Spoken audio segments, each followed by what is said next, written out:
Hi friends, ಎಲ್ಲರೂ ಹೇಗಿದ್ದೀರಾ friends? ಇವತ್ತು ನಾನು ಈರುಳ್ಳಿದು ಪಕೋಡ ಮಾಡ್ತಾಯಿದ್ದೇನೆ. ಸಾಯಂಕಾಲ ಮಕ್ಕಳು ಸ್ನ್ಯಾಕ್ಸಿಗೆ ಅಂತ ಮಕ್ಕಳಿಗೆ ನೋಡಿ. ಇದಕ್ಕೆ ಒಂದು 2 ಈರುಳ್ಳಿ ತೊಗೊಂಡಿದ್ದೇನೆ.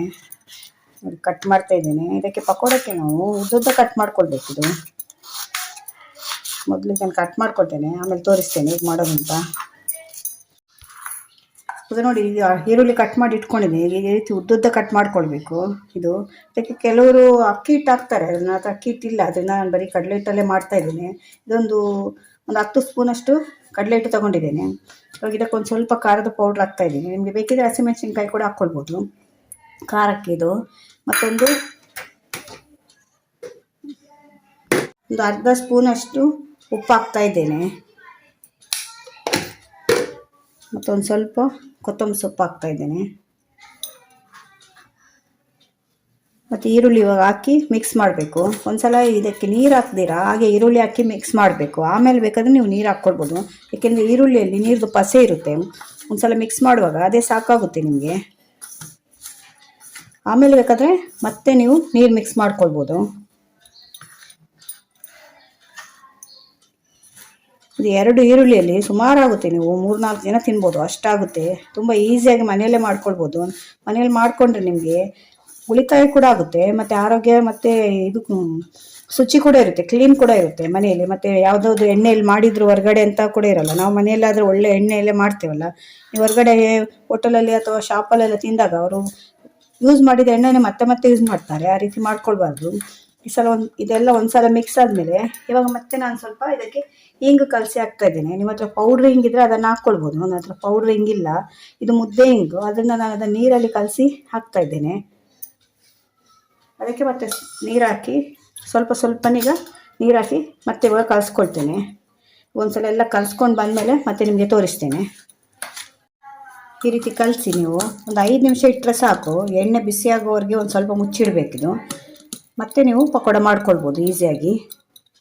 ಎಣ್ಣೆ ಕಾಯ್ಲಿಕ್ಕೆ ಇಟ್ಟಿದ್ದೇನೆ. ಎಣ್ಣೆ ಬಿಸಿ ಆದಮೇಲೆ ನಾವು ಇದನ್ನು ಹಾಕಬೇಕು. ಬಿಸಿ ಆಗೋ ಮೊದಲು ಹಾಕೋದು. ಕೆಲವರು ಹೇಗೆ ಮಾಡ್ತಾರೆ ಅಂದರೆ, ಈಗ ಉದುರುದ್ರಾಗಿ ಈಗ ಮುದ್ದೆಗೆ ಕಲಿಸ್ಕೊಳ್ಳಲ್ಲ, ಉದುರುದ್ರಾಗಿ ಹೀಗೆ ಬಿಟ್ಬಿಡ್ತಾರೆ. ಅದು ನಾನು ಇದನ್ನು ಉಂಡೆ ಪಕೋಡ ಆದ ರೀತಿ ಮಾಡ್ತಾ ಇದ್ದೇನೆ. ಇವಾಗ ಒಂದ್ಸಲ ಎಣ್ಣೆ ಕಾಯಬೇಕು. ಎಣ್ಣೆ ಕಾದ್ಮೇಲೆ ನಾನು ಇವಾಗ ಪಕೋಡ ಬಿಡ್ತೇನೆ ಎಣ್ಣೆಗೆ. ಇವಾಗ ಎಣ್ಣೆ ಕಾದಿದೆ, ಇದಕ್ಕೆ ಬಿಡ್ತಾ ಇದ್ದೇನೆ ನೋಡಿ. ನಿಮಗೆ ಬೇಕಿದ್ರೆ ಈ ರೀತಿ ರೌಂಡ್ ಮಾಡಿ ಕೂಡ ಬಿಟ್ಕೊಳ್ಬೋದು, ಈ ರೀತಿ ಉಂಡೆ ಮಾಡಿ. ಇಲ್ಲಾಂದರೆ ಹಾಗೆ ಬಿಟ್ಕೊಳ್ಬೋದು ಪಕೋಡ ಶೇಪಲ್ಲಿ. ಈ ರೀತಿ ಕೂಡ ಬಿಟ್ಕೊಳ್ಬೋದು. ಇದು ನೀವು ಚೆನ್ನಾಗಿ ಎಣ್ಣೆ ಕಾದ್ಮೇಲೆ ಹಾಕಿದರೆ ಎಣ್ಣೆ ಎಳೆಯಲ್ಲ ಅದು. ಇಲ್ಲಾಂದರೆ ನೀವು ಸ್ವಲ್ಪ ಎಣ್ಣೆ ಕಾದಿದೆ ಅಂತ ಹಾಕಿದರೆ ಎಣ್ಣೆ ತಗೊಳುತ್ತೆ ಅದು ತುಂಬ. ಇಲ್ಲಾಂದರೆ ಹೀಗೆ ಹಾಕಿದರೆ ನೀವು ಜಾಸ್ತಿ ಎಣ್ಣೆ ತಗೊಳ್ಳಲ್ಲ ಅದು. ನಾನು ಎಣ್ಣೆ ಸ್ವಲ್ಪನೇ ಇಡ್ತೇನೆ, ಯಾಕೆಂದರೆ ಮತ್ತೆ ಮತ್ತೆ ಅದನ್ನು ಯೂಸ್ ಮಾಡಲ್ಲ. ಏನಾದರೂ ಮಾಡಿ ಅದನ್ನು ಖಾಲಿ ಮಾಡ್ತೇನೆ ಎಣ್ಣೆಯನ್ನು ನಾನು.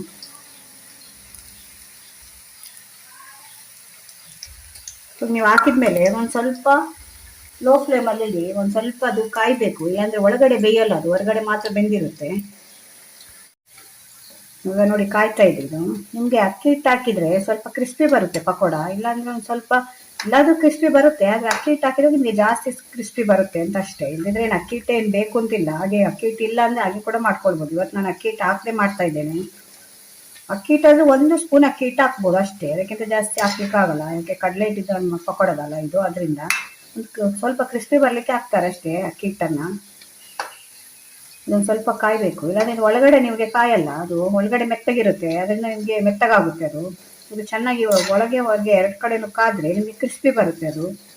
ಇದು ನಮಗೆ ಕಾಫಿ ಟೈಮಲ್ಲಿ ತುಂಬ ಚೆನ್ನಾಗಿರುತ್ತೆ ಇದು, ಸಂಜೆ ಹೊತ್ತಿಗೆ ಮಕ್ಕಳಿಗೆ.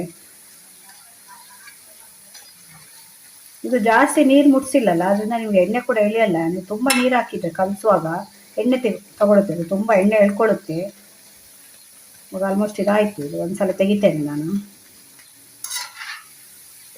ಅದಕ್ಕೊಂದು ಟಿಶ್ಯೂ ಹಾಕಿ ನೀವು ಈ ರೀತಿ ತಗೊಂಡ್ರೆ ಎಕ್ಸ್ಟ್ರಾ ಎಣ್ಣೆ ಇರುತ್ತಲ್ಲ ಅದೆಲ್ಲ ಟಿಶ್ಯೂ ಪೇಪರ್ಗೆ ಹೋಗುತ್ತೆ ಅದು.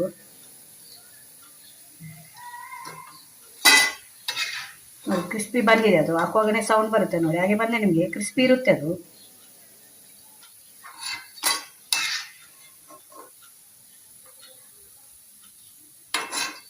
ನೋಡಿ ಹೇಗೆ ಬಂದಿದೆ ಅಂತ.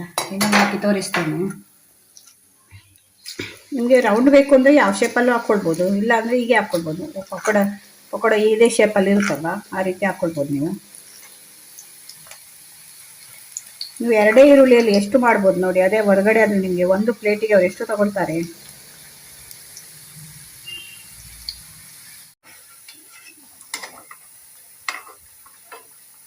ಎಷ್ಟು ಕಾದ್ರೆ ಸಾಕು ನಿಮಗೆ. ತುಂಬ ಕಾದ್ರೆ ಕೂಡ ಅದು ಕಾಯಿಸಿದ್ರೆ ಕೂಡ ಕಪ್ಪಾಗುತ್ತೆ ಅದು. ಇಷ್ಟು ಕಾದ್ರೆ ಸಾಕಾಗುತ್ತೆ ನಿಮಗೆ, ಕ್ರಿಸ್ಪಿ ಬರುತ್ತೆ ಇಷ್ಟು ಕಾದ್ರೆ. ಈಗ ಈರುಳ್ಳಿ ಪಕೋಡ ರೆಡಿಯಾಗಿದೆ ನೋಡಿ ಫ್ರೆಂಡ್ಸ್. ಬಿಸಿ ಬಿಸಿಯಾದ ಈರುಳ್ಳಿ ಪಕೋಡ ಮತ್ತು ಕಾಫಿ ಜೊತೆ ರೆಡಿಯಾಗಿದೆ. ಇದು ತುಂಬ ಚೆನ್ನಾಗಿರುತ್ತೆ ಕಾಫಿ ಜೊತೆ. ಮಕ್ಕಳಿಗೆ ತುಂಬ ಇಷ್ಟಪಟ್ಟು ತಿಂತಾರೆ. ಇಲ್ಲದ್ರೆ ಹೊರಗಡೆ ಹೋದರೆ ಹೊರಗಡೆ ಅಂತ ತೆಗೆದು ಎಷ್ಟು ಕ್ರಿಸ್ಪಿ ಬಂದಿದೆ ನೋಡಿ. ಕಾಣ್ತಾ ಇದೆ ಅಂದ್ಕೊಳ್ತೇನೆ, ಎಷ್ಟು ಕ್ರಿಸ್ಪಿಯಾಗಿ ಬಂದಿದೆ ನೋಡಿ. ನೋಡಿ ತುಂಬ ಚೆನ್ನಾಗಿರುತ್ತೆ. ನೀವು ಅಕ್ಕಿ ಹಿಟ್ಟು ಹಾಕಿದರೆ ಇನ್ನೂ ಜಾಸ್ತಿ ಕ್ರಿಸ್ಪಿ ಬರುತ್ತೆ. ಅದು ಇನ್ನು ತುಂಬ ಕ್ರಿಸ್ಪಿ ಇರುತ್ತೆ. ಆದರೆ ನಮಗೆ ಸ್ವಲ್ಪ ಕ್ರಿಸ್ಪಿ ಕಡಿಮೆನೇ ಇರಬೇಕು. ಯಾಕೆಂದರೆ ಅದು ಕ್ರಿಸ್ಪಿ ಬಂದಷ್ಟು ನಿಮಗೆ ಗಟ್ಟಿ ಆಗುತ್ತೆ. ಪಕೋಡ ಅಂದರೆ ಒಂದು ಸ್ವಲ್ಪ ಮೆತ್ತಗೆ ಇರಬೇಕು ನಮಗೆ. ಅದರಿಂದ ನಾನು ಅಕ್ಕಿ ಹಿಟ್ಟು ಕೆಲವು ಸಲ ಹಾಕ್ತೇನೆ, ಕೆಲವು ಸಲ ಹೀಗೆ ಮಾಡ್ತೇನೆ ಬರೀ ಕಡಲೆ ಹಿಟ್ಟಲ್ಲೇ. ಇದೊಂದು ಕಾಫಿ ಕೂಡ ರೆಡಿ ಇದೆ ಇವಾಗ. ಸ್ನ್ಯಾಕ್ಸ್ಗೆ ಮಕ್ಕಳಿಗೆ ಕೊಡಬೇಕು ಇವಾಗ. ಈ ವಿಡಿಯೋ ನಿಮ್ಗೆ ಇಷ್ಟ ಆದರೆ ನನ್ನ ಚಾನಲ್ನ ಸಬ್ಸ್ಕ್ರೈಬ್ ಮಾಡ್ಕೊಂಡು ನೋಡಿ. ಇದೇ ಥರ ಹೊಸ ಹೊಸ ವಿಡಿಯೋ ತೊಗೊಂಡು ಮತ್ತೆ ಬರ್ತೇನೆ. Bye friends.